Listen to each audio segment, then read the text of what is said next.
Hello दोस्तों, कैसे हो आप दोस्तों। आज आपको बताएंगे पीएफ से संबंधित बहुत बड़ी जानकारी। दोस्तों, अगर आपने भी अपना पीएफ का पैसा निकालने के लिए फॉर्म भर रखा है या पीएफ विड्रॉल का फॉर्म आपने लगा रखा है या फिर आपने पीएफ का कोई सा भी क्लेम करने के लिए फॉर्म लगा रखा है और दोस्तों वह पीएफ क्लेम अंडर प्रोसेस है, तो दोस्तों मैं आपको उसका प्रॉपर सोल्यूशन बताऊंगा।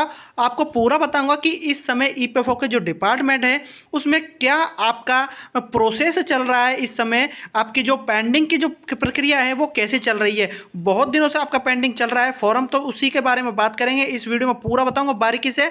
और आपको इसके अंदर यह भी बताऊंगा कि कौन सा फॉर्म आपने क्लेम किया है तो वह कितने दिन में सेटल्ड होता है, डिटेल के साथ। ठीक है, तो दोस्तों आपको वीडियो के अंदर पूरा बने रहना है, तभी जाके आप पूरा प्रोसेस समझ पाओगे और तभी आपको पूरा प्रोसेस समझ में आएगा। ठीक है, आपसे छोटा सा गुजारिश यह है कि अगर आप हमारे इस चैनल पर नए हो तो प्लीज चैनल को सब्सक्राइब जरूर कर लेना, क्योंकि हम पीएफ से संबंधित ही वीडियो बनाते हैं जो आपकी पूरी हेल्प करती है। ठीक है, तो दोस्तों वीडियो देखते रहिए और प्लीज सब्सक्राइब जरूर कर लेना। तो चलिए वीडियो बताते हैं आपको पूरा प्रोसेस। दोस्तों यहाँ पर आपको एक आवाज सुनाई देगी, उस आवाज पर आपको गौर करना है। ये ईपीएफओ का ही प्रोसेस है। ठीक है, इसको आपको ध्यान से सुनना है और उसके बाद डिटेल्स इसको और बताएंगे। मैंने गूगल पर इतना ही डाला है कि क्लेम सेटल्ड में देरी क्यों हो रही है, बस मैंने इतना ही डाला है।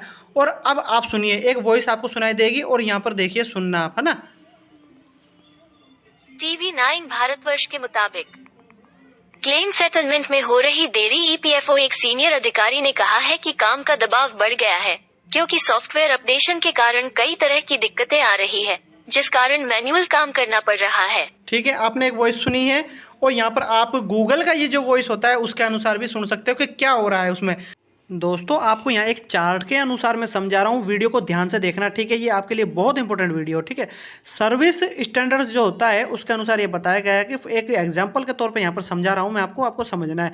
फॉर एम्प्लॉयज़, ठीक है, यहाँ पर आपको देखना है सर्विस। ठीक है, जो भी आपकी सर्विस होती है वह सर्विस के अंदर जो आपका पीएफ का पैसा जो निकाला जाता है उसका यहाँ डिटेल वगैरह दे के रखते हैं। ठीक है, यहाँ पर जो सेटलमेंट टाइम एज पर स्कीम है, यह एक प्रकार का जो रूल के अनुसार जो स्कीम होती है इसके अनुसार चलना पड़ता है। ठीक है, अब आपको ये एक पॉइंट है। दूसरा पॉइंट यहाँ पर आ जाता है सेटलमेंट टाइम एज पर सिटीजन्स चार्टर। ठीक है, यहाँ पर ये दो दिए गए हैं। ठीक है, अब आपको समझाता हूँ डिटेल से, अब आप कंफ्यूज मत होना, समझाऊंगा एक एक पॉइंट को बारीकी से। ठीक है, पीएफ जो आपका सर्विसेज वाला ऑप्शन है, यहाँ पर आप जाते हो तो पीएफ फाइनल विड्रॉल, मतलब अगर आप पीएफ का पैसा फाइनल निकालते हो, पूरा पीएफ का पैसा निकालते हो, तो उसके अंदर एक फॉर्म भरना पड़ता है जिसके अंदर लिखा हुआ है सेटलमेंट ऑफ फॉर्म 19। ठीक है, उसको सेटलमेंट की जो डेज वगैरह है जो इसके स्कीम के अनुसार चलती है वो यहाँ दिखा रखा है कि 20 डेज। ठीक है, 20 दिन का यहाँ पर दे रखा है। ठीक है, लेकिन इसका जो निपटारा है वो यहाँ पर दे रखा है कि ज़्यादा से ज़्यादा ये हो जाता है, जो लिखा गया है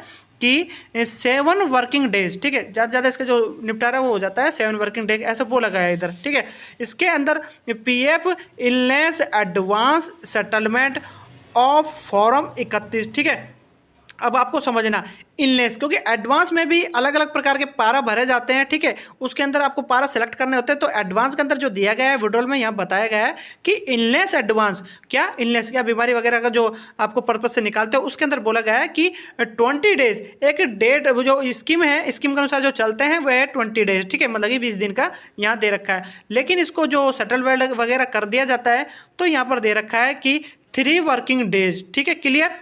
अब यहाँ पर थर्ड ऑप्शन आता है कि पीएफ, यहाँ पर पैंडेमिक और एडवांस और सेटलमेंट ऑफ फॉर्म 31। ठीक है, इसके अंदर भी दे रखा है 20 डेज, सेम दिन दे रखा है, 20 दिन का है। फिर यहाँ पर बोला गया है कि इसको सेटल जो करने का है, हमारा जो प्रोसेस होता है वो हो जाता है कम से कम 3 वर्किंग डेज। ठीक है, इसको पढ़ना है, आपको समझना है। ठीक है, क्लियर, यहाँ तक आपको समझ में आ रहा होगा।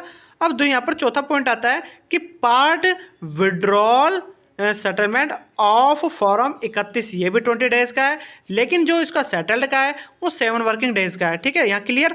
फिर उसके बाद आता है ट्रांसफ़र। ठीक है, अगर आप कोई ट्रांसफ़र के लिए डालते हो सेटलमेंट फॉर्म का 13, ठीक है, सेटलमेंट फॉर्म 13 भरा जाता है, जिस ट्रांसफ़र के लिए पैसा आपका एक पीएफ का पैसा दूसरी कंपनी में आप डालते हो, ट्रांसफ़र करते हो पीएफ का पैसा, तो उसके अंदर बोला गया है ये भी एक प्रकार के क्लेम होता है, तो क्लेम की ही बात चल रही है इधर। ठीक है, तो 20 डेज का बोल रखा है, लेकिन ये 7 वर्किंग डेज के अंदर हो जाता है, यहाँ पर ये बोला गया है, समझाया गया है। ठीक है, इसके अंदर आ जाता है फिर PF withdrawal by nominee service और सेटलमेंट ऑफ फॉर्म 20। ठीक है, इसका भी बोला गया है कि यह आपका जो है वह 20 डेज, ठीक है, जो कि 3 वर्किंग डेज के अंदर इसका निपटारा कर दिया जाता है। ठीक है, एक अनुमान के अनुसार ये बताया गया है, एक चार्ट के अनुसार आपको बताया गया है। फिर यहाँ पर बोला गया है कि insurance payment to nominee service settlement of form 5IF, ठीक है। और यहाँ पर दे रखा है डेज, आपको दिख रहा होगा 20, ठीक है। सेम है प्रोसेस, लेकिन 3 वर्किंग डेज के अंदर इसका निपटारा हो जाता है। एक अनुमान यहाँ पर दे रखा है और हमने आपको सर्विस स्टैंडर्ड के अनुसार आपको बताया गया है, ठीक है। और दोस्तों आपको ये भी बता देते हैं, इस समय जो EPFO की जो प्रॉब्लम चल रही है वह आपको जो उसका एक प्रोसेस होता है, एक उसका सॉफ्टवेयर होता है जिस पर वो इसका काम करता है, EPFO जो आपका लेन देन करता है, जिसके अनुसार आपका कितना पैसा आपका जमा है, कितना आपने निकाल लिया, क्या आपने क्लेम किया है, कैसे किया है, पूरी जांच पड़ताल करने के लिए एक उनका खुद का सॉफ्टवेयर होता है जिसके अनुसार वह चलते हैं। तो उसके अंदर किसी प्रकार की तकनीकी खराबियां चल रही है या वह स्लो चल रहा है, इस कारण से उसमें प्रॉब्लम किसी प्रकार की आती रहती है। तो इस कारण से उन्होंने खुद ने बताया था कि हमारा प्रॉब्लम चल रही है जो भी हमारा सिस्टम है उसके अंदर, इसके कारण मैनुअल, मतलब कि मैनुअल काम किया जा रहा है फिजिकली तौर पे, उसके अनुसार आपका PF का पैसा पास किया जा रहा है या रिजेक्ट किया जा रहा है, उसको चेक करने में समय लगता है। तो इस कारण से आपका अंडर प्रोसेस फॉर्म चलता है, बहुत दिन लग रहा है, क्योंकि आप जो भी विड्रॉल के लिए पैसा डाल रहे हो और वह अंडर प्रोसेस में ही आपका जाता है। जो भी क्लेम करते हो, आपको XYZ में बोल रहा हूँ, जो भी क्लेम करते हैं तो वह आपका अंडर प्रोसेस के लिए ही